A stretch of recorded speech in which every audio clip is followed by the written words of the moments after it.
नमस्कार, आपका स्वागत है फटाफट खबरों में। मैं हूं आपके साथ रुचिका जायसवाल। आज हम लेकर आए हैं बिहार के हर छोटे बड़े शहर की सबसे तेज और ताजा खबरें। तो चैनल को सब्सक्राइब कीजिए और वीडियो कहां से देख रहे हैं कमेंट बॉक्स में जरूर बताएं। बिहार की बदलेगी तकदीर, 4 नए एक्सप्रेसवे का होगा निर्माण, कवर करेंगे 1063 किलोमीटर, 59,000 करोड़ खर्च। मुख्यमंत्री नीतीश कुमार ने गुरुवार को मुख्यमंत्री आवास स्थित संकल्प कक्ष में प्रदेश में प्रस्तावित व निर्माणाधीन 4 एक्सप्रेसवे की उच्च स्तरीय समीक्षा बैठक की।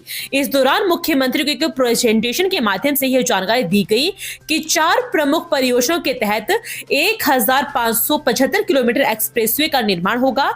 इस पर 84,734 करोड़ रुपए खर्च होंगे। बिहार में इन परियोजनाओं के अंतर्गत 1063 किलोमीटर सड़क का निर्माण होगा। बिहार में निर्माण पर 59,173 करोड़ रुपए खर्च होंगे। आंध्र प्रदेश में शहीद हुआ बिहार का लाल, जलप्रपात में डूब रहे सैलानी को बचाने के दौरान हुआ था हादसा। नौसेना के जवान दीपक कुमार 30 वर्षीय बीते शनिवार को आंध्र प्रदेश में कर्तव्य निभाते हुए शहीद हो गए। वे बिदपुर थाना क्षेत्र अंतर्गत रहीमापुर पंचायत के वाजिदपुर मलाही निवासी होरिल सिंह के पुत्र थे, जो कि विशाखापत्तनम से करीब 82 किलोमीटर दूर स्थित एक जलप्रपात में डूब रहे सैलानी को बचाने के क्रम में पानी में डूब गए। घटना के 24 घंटे बाद नौसेना कैंप की मदद से दीपक का शव पानी से बरामद किया गया। इस घटना की खबर सुनकर पूरे गांव में मातम छा गया है। भूकंप आपदा के लिए एसओपी निर्माण पर अहम बैठक, सुझाव और विचार को लेकर हुई गहन चर्चा। बैठक में विभिन्न विभागों के पदाधिकारियों से भूकंप आपदा के संदर्भ में सुझाव और विचार आमंत्रित किए गए। इसके साथ ही एनडीआरएफ द्वारा निर्मित एसओपी पर बिहार के संदर्भ में गहन चर्चा की गई। आपदा प्रबंधन विभाग द्वारा तैयार किए गए एसओपी ड्राफ्ट का उपाध्यक्ष ने अवलोकन किया और इस पर अपने सुझाव दिए। उन्होंने एसओपी निर्माण प्रक्रिया में नवीन तकनीकों के समन्वय पर बल दिया और बैठक में चर्चा की गई कि आपदा के समय ड्रोन की भूमिका क्या हो सकती है और एआई मशीन लर्निंग तकनीकों का उपयोग कैसे किया जा सकता है। साथ ही BSDRN ऐप के माध्यम से आपदा के दौरान जरूरी संसाधनों की मदद से जान माल की क्षति को कम करने पर भी विचार किया गया। फर्जी तरीके से जख्म प्रतिवेदन के मामले में 12 आरोपी नामजद, पीएसआई ने थाने में दर्ज कराई प्राथमिकी।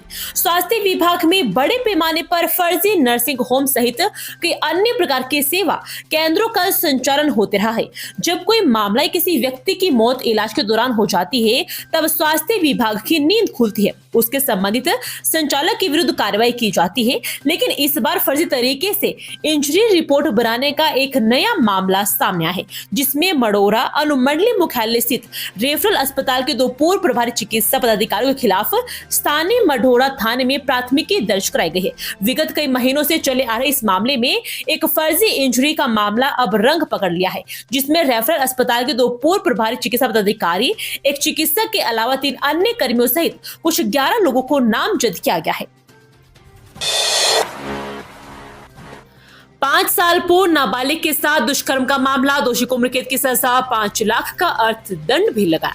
मधेपुरा में 5 साल पूर्व हुए नाबालिग बच्ची के साथ दुष्कर्म मामले में कोर्ट ने दोषी को उम्र कैद और 5 लाख रुपए अर्थदंड की सजा सुनाई है।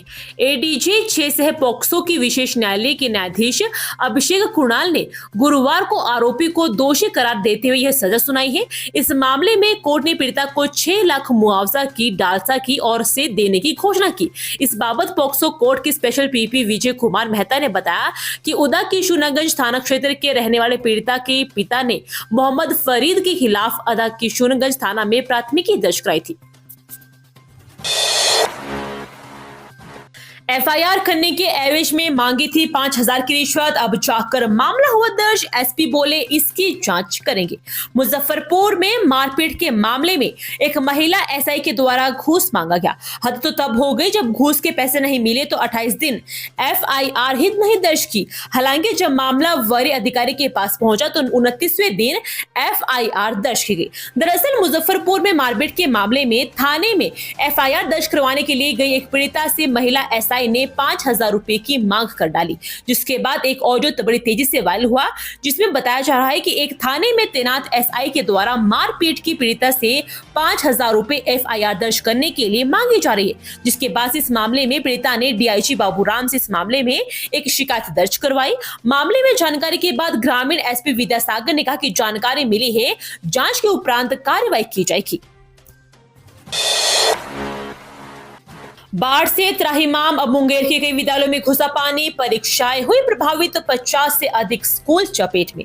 मुंगेर शहरी क्षेत्र के हेरुदियारा स्थित मध्य विद्यालय हेरुदियारा कैंपस में 3 से 4 फीट तक बाढ़ का पानी जमा हो गया है। इसके कारण शिक्षक भी विद्यालय परिसर में प्रवेश करने में डर रहे थे। इसके कारण ना तो अध्यापक विद्यालय जा पा रहे थे और ना ही बच्चे। दूसरी ओर शहरी क्षेत्र के ही वार्ड संख्या 41 स्थित प्राथमिक विद्यालय शिवनगर, जो गंगा के कछार पर ही स्थित है, उसके परिसर में भी 1 से लेकर 3 फीट तक पानी जमा हो गया है। यहाँ 5वीं कक्षा तक की पढ़ाई होती है और ऐसे में कुछ विद्यार्थी तो पानी में होकर विद्यालय तक पहुंचे थे, परंतु अधिकांश बच्चे विद्यालय नहीं पहुंच पाए थे। बिहार में 11 डीएसपी का तबादला, इमामगंज, राजगीर और मोहनिया में नए एसडीपीओ। गृह विभाग ने 11 पुलिस उपाधीक्षकों का तबादला किया है। भोजपुर के पीरो, गया के इमामगंज, नालंदा के राजगीर और कैमूर के मोहनिया के अनुमंडल पुलिस पदाधिकारी बदल गए हैं। इसकी अधिसूचना जारी कर दी गई है। सीआईडी के डीएसपी कृष्ण कुमार सिंह को पीरो, बिहार पुलिस अकादमी के डीएसपी अमित कुमार को इमामगंज, नालंदा के ट्रैफिक डीएसपी सुनील कुमार सिंह को नालंदा का नया एसडीपीओ बनाया गया है। पुश्तैनी संपत्ति का करना है बंटवारा तो ये है सबसे सही मौका, आसानी से हो जाएगा काम। बिहार भूमि सर्वे 2024 यहाँ चल रहे हैं। जमीन के सर्वे के दौरान कई रैयत जमीन के दस्तावेजों को लेकर परेशान है, लेकिन कुछ ऐसे भी लोग हैं जिन्हें दस्तावेज देने की जरूरत नहीं है। प्रखंड मुख्यालय स्थित ई कृषि भवन सभागार में गुरुवार को जनप्रतिनिधि एवं आमजन के साथ बैठक के दौरान अंचलाधिकारी हर्ष हरि ने यह बातें कही। उन्होंने बताया कि जिन लोगों का जमीन पर कब्जा है और उनकी ऑनलाइन रसीद कट रही है, उन्हें किसी प्रकार के दस्तावेज दिखाने की आवश्यकता नहीं होगी। ऐसे लोग पूरी तरह निश्चित रह सकते हैं। पटना, मुजफ्फरपुर और दानापुर से सिकंदराबाद के लिए चलेगी स्पेशल ट्रेन। इन स्टेशनों से गुजरेगी जाने स्केड्यूल।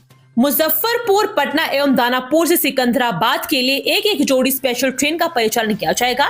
ये ट्रेनें दानापुर, डीडीओ, प्रयागराज, छिवकी, जबलपुर, नागपुर के रास्ते चलाई जाएगी। पूजा को लेकर इनकी मांग काफी जोर शोर से की जा रही थी। रेलवे के इस फैसले से इन मार्गों के यात्रियों को काफी राहत मिलने की उम्मीद की जा रही है। रेलवे अधिकारियों का कहना है कि गाड़ी संख्या 05293 मुजफ्फरपुर सिकंदराबाद स्पेशल ट्रेन 15 अक्टूबर से 31 दिसंबर तक सप्ताह के प्रत्येक मंगलवार को मुजफ्फरपुर से 10:45 पर खुलकर बुधवार को 11:50 पर सिकंदराबाद पहुंचेगी। इससे उत्तरी बिहार के यात्रियों को काफी सुविधा होगी। जानवरों से बचाने के लिए लगाया गया था बिजली का तार, चपेट में आने से बुजुर्ग की मौत, परिजनों में कोहराम। सारण जिला सहित राज्य के अधिकांश क्षेत्रों में बाढ़ के कारण तबाही मची हुई है। वहीं दूसरी तरफ सारण के किसान असमय काल के गाल में समा रहे हैं। इसी तरह का एक मामला जिले के भेल्दी थाना क्षेत्र से आया है, जहां उस वक्त अफरा तफरी का माहौल हो गया जब अपनी पोती के साथ धान के खेत में जंगल साफ करने गए एक किसान की मौत विद्युत स्पर्शघात से होने से हो गई। आगजनी करने वाले 28 लोगों पर मामला दर्ज, 15 आरोपियों की हो चुकी है गिरफ्तारी, डीएम ने की अपील।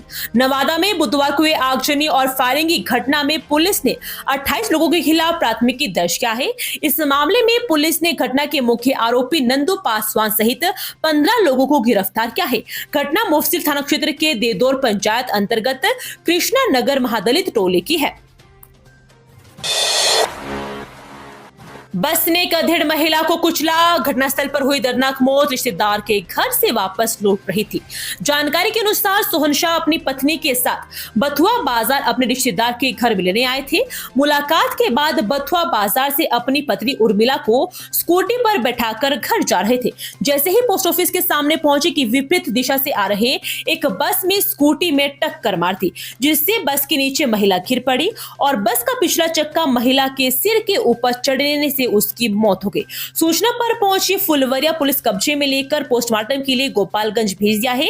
घटना को अंजाम देने के बाद चालक मौके से फरार बताया जा रहा है। पुलिस घटना में शामिल बस को कब्जे में लेकर थाने लेकर आई है और उधर घटनास्थल पर लोगों की भीड़ भी जमा हो गई थी। ये थी आज की फटाफट खबरें। हम मिलेंगे अगले बुलेटिन में, तब तक के लिए धन्यवाद। जय हिंद।